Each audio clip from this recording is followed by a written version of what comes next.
আসসালামু আলাইকুম। সবাই কেমন আছেন? আশা করি সবাই ভালো আছেন।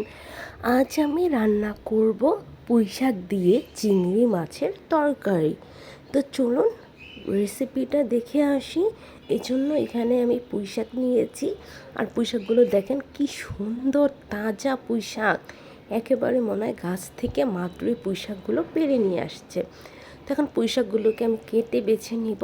তো এখানে আমি পুঁইশাকের পাতাগুলোকে আলাদা করে কেটে নিয়েছি আর পুঁইশাকের ডাঁটাগুলোকে আলাদা করে রেখেছি। যেহেতু ডাঁটাগুলো একটু সিদ্ধ হতে কম সময় লাগে, তার জন্য ডাঁটাগুলো আমি আলাদা দিব।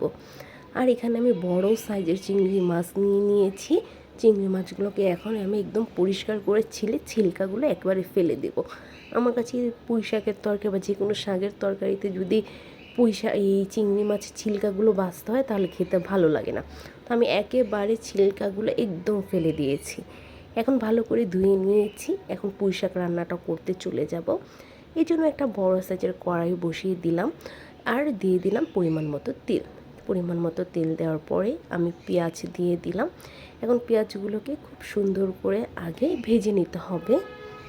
পেঁয়াজগুলোকে আমি খুব সুন্দর করে ভেজে হালকা একটু লাল কালার করে নিয়েছি। এখন আমি দিয়ে দেবো পুঁইশাকে অল্প একটু পানি, নাহলে পুঁইশাকগুলো এই পেঁয়াজগুলো পুড়ে যেতে পারে। আর দিয়ে দিলাম পরিমাণ মতো লবণ। এখন দিয়ে দিব হচ্ছে 1 টেবিল চামচ হলুদের গুঁড়ো। আর দিয়ে দিব হচ্ছে 1 টেবিল চামচ লাল মরিচের গুঁড়ো। আপনারা যদি ঝাল বেশি পছন্দ করেন সেক্ষেত্রে কিন্তু মরিচের গুঁড়ো বাড়িয়ে দিতে পারেন। দিয়ে দিচ্ছি 1 টেবিল চামচ ধনিয়ার গুঁড়া। এখন খুব সুন্দর করে মশলাটাকে কষিয়ে নিব। খুব ভালো করে মশলাটা কষানো হয়ে গেলে আমি প্রথমে চিংড়ি মাছগুলো দিয়ে দেবো। যেহেতু চিংড়ি মাছগুলো আমি একদম কাঁচা অবস্থায় দিচ্ছি, তাই খুব ভালো করে চিংড়ি মাছটাকে মশলার সাথে আমি কষিয়ে নিব। তো চিংড়ি মাছটা একটু বেশ কিছুক্ষণ হালকা করে একটু কষিয়ে নিচ্ছি। চিংড়ি মাছ খুব নরম মাছ, অত বেশি কষানোর প্রয়োজন হয় না। যেহেতু ডাঁটাগুলো শক্ত, আমি চাচ্ছি চিংড়ি মাছের সাথে ডাঁটাগুলো খুব ভালো করে কষিয়ে নেব।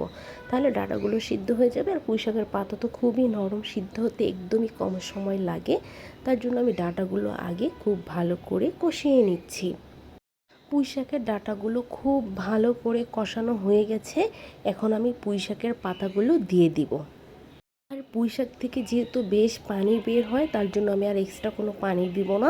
পুঁইশাকের পাতাটা যখন নরম হয়ে আসবে তখন কিন্তু এমনিতেই অনেক পানি উঠে যাবে। দেখেন এখন হালকা করে নাড়া দিচ্ছে আর ভিতরে কিন্তু অনেক পানি দেখা যাচ্ছে। পুঁইশাক বা যে কোনো শাক এমনই হয়ে থাকে, প্রথমে খুব বেশি পরিমাণ দেখা যায়, কিন্তু যখন এগুলো সিদ্ধ হয়ে যায় তখন একেবারে অল্প একটুখানি হয়ে যায়। এখন আস্তে আস্তে করে আমি একটু নাড়াচাড়া দিয়ে দিচ্ছি। এখন ঢাকনাটা লাগিয়ে দিব সিদ্ধ হওয়ার জন্য।